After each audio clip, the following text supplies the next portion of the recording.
कर्म भी किया। लड़की पर लगातार दबाव बनाया जाने लगा। ये युवती उड़ीसा में रहकर डॉक्टरी की पढ़ाई कर रही थी। पिता गरीब मजदूर हैं। वो किसी तरह बेटी को पढ़ाई का खर्च दे रहे थे। पैसे की तंगी में ही लड़की ने जब डेटा साइंटिस्ट के लिए ऑनलाइन जॉब सर्च करने की कोशिश की तो उसका सामना धर्मांतरण गैंग की हेड गर्ल आयशा से हो गया और फिर इस डॉक्टर बिटिया की जिंदगी में भूचाल आ गया। जब पीड़ित लड़की उड़ीसा से अपने घर हरियाणा झज्जर जा रही थी तभी आरोपी जुनैद भी उससे मिलने पहुंचा। इसके बाद दिल्ली में एक घर के अंदर लड़की का जुनैद ने धर्मांतरण करा दिया, जबकि लड़की को वो केवल काजी से मिलाने की बात कहकर ले गया। 5 मिनट की मुलाकात के बाद जुनैद ने डॉक्टर युवती से कहा कि वो उसकी बेगम बन गई है। इसके बाद लड़की के पांव के तले जमीन खिसक गई। आरोपी जुनैद पुलिस के शिकंजे में आ चुका है। लड़की को होम्योपैथी में पढ़ाई के साथ ही धार्मिक ज्ञान भी है। युवती ने गीता का अध्ययन भी किया है, इसलिए शुरू में इस्लाम कबूलने के झांसे में नहीं आई, लेकिन दिल्ली में जुनैद से मुलाकात इसके गले की फांस बन गई।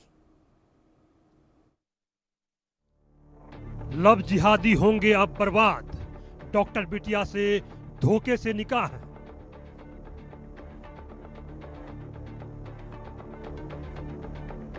ब्रेन वॉश का जरिया सोशल मीडिया, पुलिस ने पूरी तरह शिकंजा कसा। आगरा में अवैध धर्मांतरण सिंडिकेट का चौंकाने वाला खुलासा सामने आ रहा है। हरियाणा के झज्जर की डॉक्टर युवती का धोखे से धर्म परिवर्तन के बाद उससे निकाह किया गया और उसके बाद ब्लैकमेल करने की कोशिश भी की गई। आगरा पुलिस अवैध धर्मांतरण सिंडिकेट में आए दिन नए खुलासे कर रही है। ऐसे में जुनैद कुरैशी की पूछताछ के बाद हरियाणा की झज्जर की महिला डॉक्टर की कहानी यानी आप भी सुनकर अब आगरा पुलिस हैरान हो चुकी है। ऐसे में कैसे जबरदस्ती धर्म परिवर्तन कराया गया, निकाह कराया गया और दुष्कर्म करने के बाद ब्लैकमेलिंग इस धर्मांतरण सिंडिकेट के आरोपी जुनैद कुरैशी के द्वारा कराई गई है। ऐसे में आगरा में महिला आगरा पुलिस से मुलाकात की है और ऐसे में उसके पिता अब जुनैद कुरैशी के खिलाफ तमाम धाराओं में कार्रवाई चाहते हैं। पुलिस के मुताबिक उड़ीसा से मेडिकल की पढ़ाई करने वाली झज्जर निवासी 25 वर्षीय युवती अपने पिता के साथ आगरा पुलिस के पास पहुंची। पीड़ित युवती ने पुलिस को अवैध धर्मांतरण सिंडिकेट का ऐसा सच बताया कि पुलिस भी सुनकर हैरान रह गई। युवती उड़ीसा से होम्योपैथी में बैचलर की पढ़ाई कर रही है। पिता मजदूरी करते हैं, जैसे तैसे पढ़ाई का खर्च वो उठा रहे हैं। युवती ने पढ़ाई के दौरान ऑनलाइन जॉब के लिए सर्च किया तो धर्मांतरण गैंग की हेड गर्ल एसबी कृष्णा उर्फ आयशा के संपर्क में आ गई। आयशा ने उसकी पहचान जयपुर के जुनैद से करवा दी। उसने दोनों का एक ग्रुप बना दिया। जुनैद ने उसकी मदद का वायदा भी किया। जुनैद ने धर्म को लेकर ब्रेन वॉश करने की कोशिश की, लेकिन वह कामयाब नहीं हो सका क्योंकि डॉक्टर युवती सनातन के बारे में सही तरह से सब कुछ जानती थी। इसे गीता का भी ज्ञान है। पढ़ाई पूरी होने के बाद जब ये झज्जर लौट रही थी तो जुनैद ने मिलने की बात कही। जुनैद से इसकी मुलाकात दिल्ली में हुई। बहाने से जुनैद डॉक्टर युवती को दिल्ली में एक काजी के घर लेकर चला गया, जहां पर धोखे से काजी ने उसका धर्मांतरण कर दिया और फिर जुनैद से उसका निकाह भी करा दिया।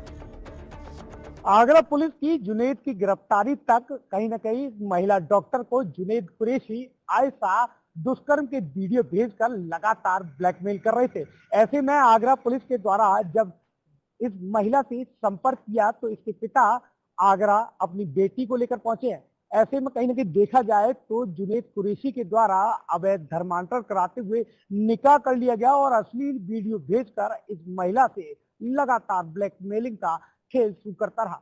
ऐसे में देखा जाए तो आयशा का भी इसमें अहम रोल सामने आ रहा है कि कैसे इस डॉक्टर महिला ने दूसरी जॉब की तलाश के चलते कहीं न कहीं ऑनलाइन आयशा से कांटेक्ट किया। उसके बाद जुनैद कुरैशी को कहीं न कहीं ब्रेन वॉश के लिए इस महिला के संपर्क में लाए।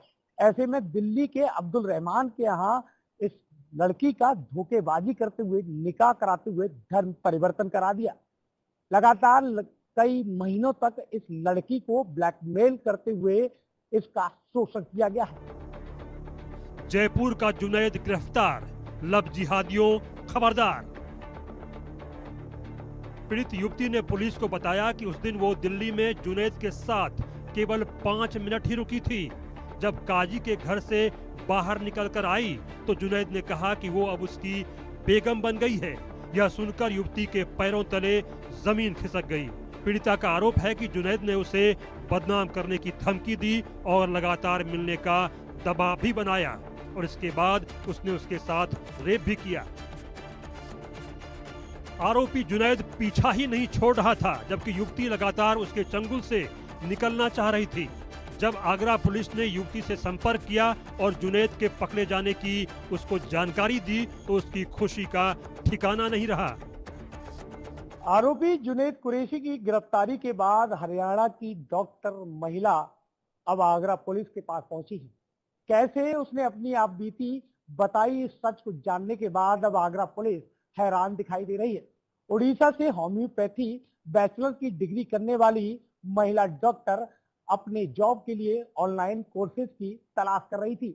ऐसे में आयशा उसके कांटेक्ट में आई। उसने जुनैद के, जो कि जयपुर का रहने वाला था, उससे मुलाकात कराई। एक व्हाट्सएप ग्रुप तैयार कराया गया जिसमें जुनैद, आयशा और ये महिला डॉक्टर उसको इस्लाम को लेकर तमाम प्रभावित करने वाले वीडियो और ब्रेन वॉश करने की तैयारी कर रहे थे। ऐसे में जब उड़ीसा से दिल्ली पहुंची ये महिला डॉक्टर से जुनैद मिलने की जिद करने लगा। ऐसे में अब्दुल रहमान के घर पर जाते हुए इस महिला से जुनैद कुरैशी ने अपनी निकाह कर लिया। निकाह धोखेबाजी में किया गया। उसके बाद उसके साथ दुष्कर्म के बाद ब्लैकमेलिंग का खेल शुरू हुआ। ऐसे में जुनैद की गिरफ्तारी के बाद उसके पिता और कहीं न कहीं इस महिला डॉक्टर को बड़ी खुशी हुई है। ऐसे में आगरा पुलिस अब इस महिला को गवाह बनाने की तैयारी कर रही है।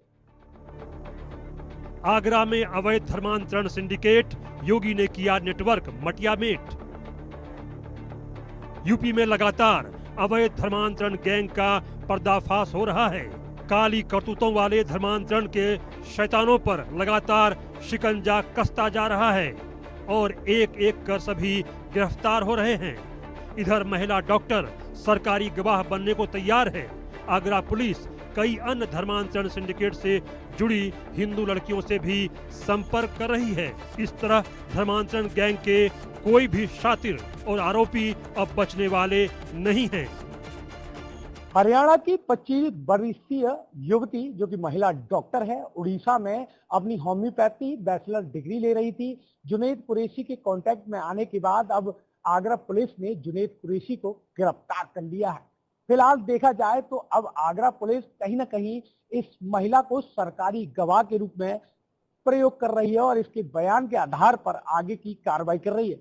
ऐसे में देखा जाए तो आगरा के सोशल हैंडलर्स की अगर बात की जाए तो तमाम ऐसे मामले आए हैं जहां पर हिंदू युवतियों को धर्मांतरण के इस गिरोह ने ब्रेन वॉश कर, लव जिहाद कर, ब्लैकमेलिंग करके फंसाया है। ये सीधी तौर पर देखा जाए तो इस महिला डॉक्टर की आप बीती कहीं ना कहीं धर्मांतर गिरोह की वो खौफनाक कहानी है जिसमें कैसे ये अवैध धर्मांतर सिंडिकेट में हिंदू लड़कियों को फंसाते नजर आ रहे हैं। फिलहाल अब इस लड़की को प्रमुख गवाह इस पूरे मामले में बनाया जा रहा है और ऐसे में देखा जाए तो आगरा पुलिस इस पूरे सिंडिकेट से आरोपियों से पूछताछ कर न जाने कितनी ममता, आयशा और रीना को ढूंढने का प्रयास कर रही है। और ऐसे में तस्वीरें साफ तौर पे ये है कि अब आगरा पुलिस अवैध धर्मांतर सिंडिकेट में फंसी हुई हिंदू लड़कियों को कहीं ना कहीं रेस्क्यू करने का पूरा प्रयास कर रही है। आगरा पुलिस कल मंगलवार में 10 आरोपियों को लेकर कहीं ना कहीं अब प्रार्थना पत्र दे रही है ताकि और रिमांड का समय मिल सके। इंडिया न्यूज के लिए मैं मयंक त्यागी, आगरा। अवैध धर्मांतर सिंडिकेट को लेकर अब आगरा पुलिस पहले पकड़े गए 10 आरोपियों को कल कोर्ट में पेश करेगी और आगे की न्यायिक हिरासत की भी मांग करेगी। पूरी प्रक्रिया को जानने के लिए आगरा में इंडिया न्यूज की टीम ने पूर्व डीजी वसंत कुमार गुप्ता से खास बातचीत की। बातचीत में वसंत कुमार गुप्ता ने बताया कि पाकिस्तान कनेक्शन को लेकर पुलिस को कोर्ट में सारे सबूत पेश करने होंगे, साथ ही मोबाइल और लैपटॉप से मिले वीडियो एविडेंस, इलेक्ट्रॉनिक तरीके से की गई फंडिंग और व्हाट्सएप और सोशल मीडिया से किए गए संपर्क भी कोर्ट को दिखाने होंगे। सुनिए उन्होंने और क्या कुछ कहा। अवैध धर्मांतर सिंडिकेट को लेकर अब आगरा पुलिस ने 14 से ज्यादा गिरफ्तारियां कर ली गई हैं और कई हिंदू लड़कियों को रेस्क्यू किया गया और ऐसे में हमारी मौजूदगी पूर्व डीजीपी वसंत गुप्ता जी के साथ है और ऐसे में सर किस तरह से पुलिस अब आगे की कानूनी प्रक्रियाओं का पालन करेगी ताकि दोषियों को ज्यादा से ज्यादा सजा मिले। इस मामले का जो खुलासा हुआ है वो पूरा रैकेट, नेटवर्क, टेक्निकल एविडेंस के साथ साथ जो विक्टिम है इस केस की, जो प्रताड़ित हैं, उन्होंने जो पुलिस को स्टेटमेंट दिए हैं उसके आधार पर इन्वेस्टिगेशन शुरू हुआ है। इस इन्वेस्टिगेशन में सबसे महत्वपूर्ण चीजें जो कलेक्ट हो रही हैं वो फंडिंग कहां से आ रही है, उसका पर्पस साबित हो रहा है, उस फंडिंग के एक्सपेंसेस कहां हो रहे हैं, और उसके साथ साथ जो लोगों को नेटवर्क के माध्यम से संपर्क करके उनको व्हाट्सएप के माध्यम से, इंस्टाग्राम के माध्यम से और तमाम ऐसे साधनों से लालच में फंसाकर जो उनके साथ काम किया गया है, वो एविडेंस इसमें कलेक्ट हो रही है और उसी एविडेंस के माध्यम से लिंक जुड़ रहा है।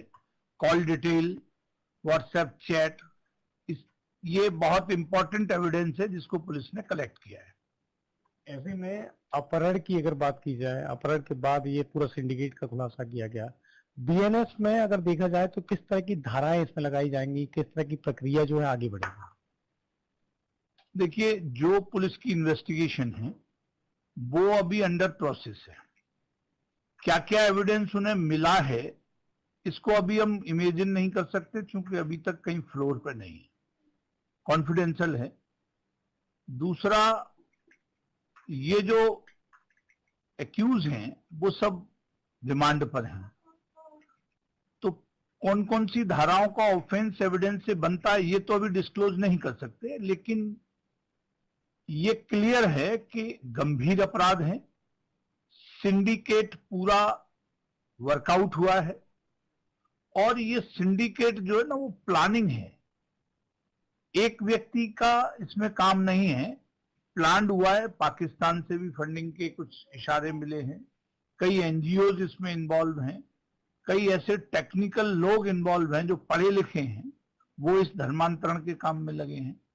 तो ये सारी चीजें जब निकल के आएंगी तब धाराओं का वो होगा, पता चलेगा कौन कौन से अपराध लगेगा। लेकिन जो विक्टिम का स्टेटमेंट है वो बहुत ज्यादा महत्वपूर्ण है, वो कॉर्पोरेट करता है technical evidence, date, time, WhatsApp chat पे उन्होंने क्या क्या कहा है, टेलीफोनिक डिस्कशन, कन्वर्सेशन कब होता था, ये सारी चीजें जब कलेक्ट होने के साथ साथ इन्वेस्टिगेशन में शामिल हो जाएंगी तो उसके आधार पर धाराएं भी लगेंगी। ऐसी में से देखा जाए तो आगरा का रहमान कुरैशी है जिसके लैपटॉप से करेंसीज की अगर बात की जाए, क्रिप्टो डॉलर में की जाए, इसको कैसे देखते हैं?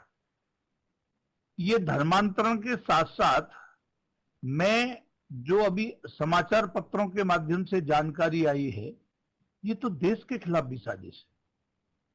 फॉरेन करेंसी को आप गलत लोगों के माध्यम से ले रहे हैं, टेरर फंडिंग से जो हो रही है उसको, और उस काम में यूज कर रहे हैं जो देश के खिलाफ आप उसका उपयोग करना चाहते हैं।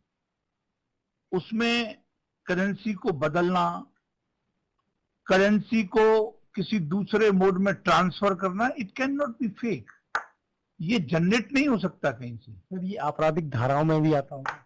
आपराधिक धाराएं हैं, जब आपको किसी चीज का जो फंडिंग आ रही है उसको डिस्क्लोज करने का राइट है, आपको बताना पड़ेगा कहां से आ रही है। आप नहीं बता पा रहे हैं, आपको सोर्स क्या है आपको देने वाला, अगर कोई आतंकवादी ग्रुप आपको भेजता है तो ये तो निश्चित रूप से आपराधिक है। ऐसे में सर कानूनी प्रक्रिया में अवैध धर्मांतर जो एक सिंडिकेट खुलासा हो रहा है, कानूनी तौर पर इसको किस कानूनी प्रक्रिया पर देखा जाए तो बीएनएस में इसकी क्या सजा का प्रावधान है?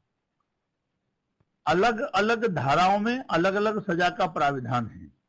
ये मामला केवल धर्मांतरण का नहीं है, धर्मांतरण के हिसाब से की गई साजिश धर्मांतरण की ही बात नहीं है, सोसाइटी में ये लोग तो फिर गदर करने के लिए भी इस फंडिंग का इस्तेमाल कर सकते हैं। तो it's a crime against state, और स्टेट के खिलाफ क्राइम अभी तो चल रहा है, इन्वेस्टिगेशन निकल के आ रहा है सारा। सर आखिरी सवाल ये है कि कल मंगलवार को 10 आरोपियों की रिमांड ली गई थी, अब कल उनको पेश किया जाएगा। कोर्ट से पुलिस आगे की भी रिमांड की डिमांड कर रही है और ऐसे में इनकी कनेक्शन जो है पाकिस्तान के तनवीर साहिल अलग अलग लोगों से मिले हैं। ऐसे में जब ये जुड़ाव होता है तो इसमें एनएसए या देशद्रोह जैसी धाराएं इसमें लगी। निश्चित रूप से जो मटेरियल इन्वेस्टिगेशन में कलेक्ट हुआ है बहुत आपत्तिजनक मटेरियल है।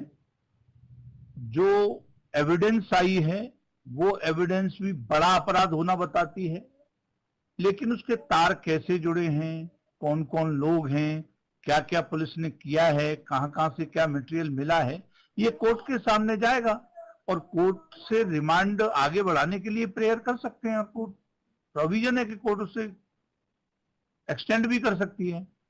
और इसके साथ साथ जो सबसे बड़ी बात है कि जब इन्वेस्टिगेशन की report, total report with all evidence court में जब प्रस्तुत होगी, तब कोर्ट उसको उसी अपराध के कारण, उसी अपराध की तरह जो बनता होगा उसको फ्रेम करेगी और उसको प्रोसीड करेगी। ऐसे में ये हमारे साथ मौजूद थे पूर्व डीजीपी बसंत गुप्ता जी, जिन्होंने बताया कि कैसे इलेक्ट्रॉनिक एविडेंस की बात हो या फंडिंग से आए हुए सबूतों की बात हो या फिर वो लड़कियां जिनका हिंदू धर्मांतरण कराया गया उनके गवाह के तौर पर सिंडिकेट के जितने भी आरोपी हैं उनको कोर्ट कैसे सजा देता है, ये तय आने वाली रिपोर्ट के आधार पर किया जाएगा। फिलहाल इन आरोपियों को कल न्यायालय में पेश किया जाएगा और पुलिस इनकी रिमांड की डिमांड भी कर रही है। इंडिया न्यूज के लिए मैं मयंक त्यागी, आगरा। ले रहे हैं छोटा सा ब्रेक, जल्द हाजिर होते हैं।